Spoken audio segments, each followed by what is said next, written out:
Quarry was released 1 month ago today, and it was quite a successful launch as the download stats have been showing, and despite a few minor bugs here and there, I'm really satisfied with how everything has been going. In this first month, there has been a lot of discussion and arguing within the player base about several things, whether or not the ending is great the way it is, the story itself, potential plot holes, or the screen time of specific characters. Mentioning specific characters, there is one thing that the player base has been majoritarily being able to agree on, and that is the fact that Rylan is the game's best character. And honestly, I agree, and I will show you why. Now, before we get to those points that make him the best character for me, I do want to mention the one thing that definitely helped a lot to make him as beloved within the player base as he is. And that is, we all know what I mean, he's got a thing for Rylan. Let's go. Let's go. I think it's clear to say that Dylan is either gay, bisexual, or queer, and as an ally myself, I really love to see that, and it makes me happy how happy other gay and bi and queer players are with this inclusion. It's kinda unfortunate that the entire Dylan-Ryan/Rylan relationship got a little bit ditched midway through the game, but don't worry, if you want to see more of that shit, just head over to Twitter, your needs will be satisfied right over there. Be careful though, there might be some not safe for work art you may want to avoid, unless it's what you are into. Either way, while this entire Rylan thing is awesome and is mentioned definitely a major reason why Dylan gets showered with so much love, it's not automatically the reason why he's the best character for me, even though I know it is for some other players. In my opinion, the quality of a character is never dependent on his sexuality, you know? But this is why I mentioned this beforehand. Now, we will get to why I think, and most of you agree, that Dylan is the best character in the Quarry. There are many ways horror media can be written and portrayed, so many subgenres and so many ways of trying to invoke fear within people. In most cases, comedy is a good way to have a few moments of relief within an otherwise tense, stressful, dark, and simply scary gaming or movie experience. And while the Quarry isn't necessarily a really terrifying game, but more of an enjoyable ride in general, the comedy is still highly appreciated, especially the one delivered by Dylan himself. I see in many games and movies, even outside of the horror genre, humor can be done good, but also feel forced. Throwing in cheesy lines or weak joke, it's a formula that can often become a bit too much for the consumer when not done correctly. But there are just so many hilarious Dylan moments in this game, it's no wonder there are so many funny moments compilations of him out there. I don't think I will need to play them all in full length again, but just think of closing the door on Jacob, the improvised radio announcement that gave us Herd of Bears, his overreaction to getting sprayed by Emmer. I wonder who they choose to play in a movie about how brave I am. So many more funny little lines and moments that either make you smirk or even laugh out loud. And let's be honest, not everyone could have made all of these so likable and funny. Dylan, or in this case actor Robbins, did an incredible job in his comedic delivery. If Dylan was on screen, you just knew you were in for a fun moment at any moment.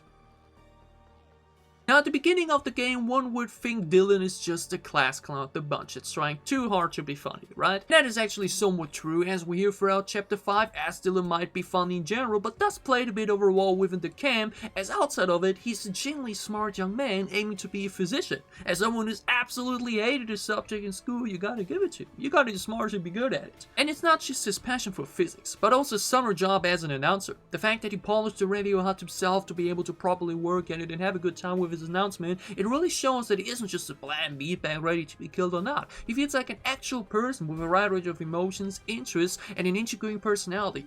So many characters in games and movies are just implemented to be there. Dylan is someone you're truly supposed to be getting invested in, understand his feelings and interests a little bit more. I mean, just compare him to Nick, who is only in the game to be always the hostile and factor of the group. At the beginning of the game, you would start to think that Dylan is just a class clown, you know, and nothing more. But as the game goes on, you see different sides to his character, different sides to his personality, and realize, hey, this is a funny young dude that I probably would have loved to spend time with in a summer camp. And that's awesome. We've now already realized Dylan is generally funny and always looks for a good moment to crack a joke, but that isn't just his entire character, because the guy is pretty tough too, and a badass on top of that. As his character development is happening, Chapter 5 rolls around, which the first time he truly takes a center stage is someone that makes you go, damn, he's dope as hell. Right after cracking a fun joke, he, in a terrifying under pressure situation, knows what to do to fend off the beast, and even if he gets attacked and infected, he without second thinking is ready to have his damn arm cut off. I mean, what? And despite some shock influence, he just goes with it throughout the rest of the game too. What a warrior. But obviously, Dylan's best moment, and in my opinion, the best moment of the entire game, the Scrapyard sequence with Kaitlyn. There was just no more badass moment in the entire game than Dylan operating the crane, laying waste to the werewolf, scorching it all bloody with a smirk on his face, smashing it down with a car. I mean, holy shit. And after that, once again being like, oh, no sweat at all, there was no problem after facing death eye to eye. Damn, Dylan, you be different. Having the most important aspect of his character for last, Dylan isn't just funny, tough, badass, passionate, and clever, he's also an extremely protective and caring friend. Being in a life or death situation is hard to imagine. Sitting here right now at my desk, I don't know how I would react within some of the moments within the game if they would have happened to me. In Dylan's case, there are so many moments where he tries his best to protect the friends he made in the summer. Two of the best moments in the entire game are him saving Kaitlyn in two different scenarios. One seeing him, infected, position himself in between and werewolf Emma and Kaitlyn to keep her safe, and the other as he's about to turn himself, sees him scream for Kaitlyn to run away so that she would not be near him as he becomes a werewolf. I already made a short about how the werewolf infection shows the true colors of a person within their final moments, and Dylan shows to be protective. And not just that, there are so many other subtle dialogue options and major decisions that fuel that personality trait. Immediately thinking of amputating Nick's leg to fight an infection, willing to cut off his own arm to protect those around him as he got infected, questioning Kaitlyn why she will let Abigail behind, and the most heartbreaking, seeing a sad expression after finding a dead Kaitlyn, showing he truly cared about the others. He starts off as a class clown but shows his true colors in several game highlighting moments, revealing that he isn't just there to crack jokes, but to be a passionate and interesting character who with his skills and fast thinking saved not just himself, but so many others, making him both a badass and protective friend that you truly want to see make it out alive. Making him, in my opinion, truly the best character of the Quarry.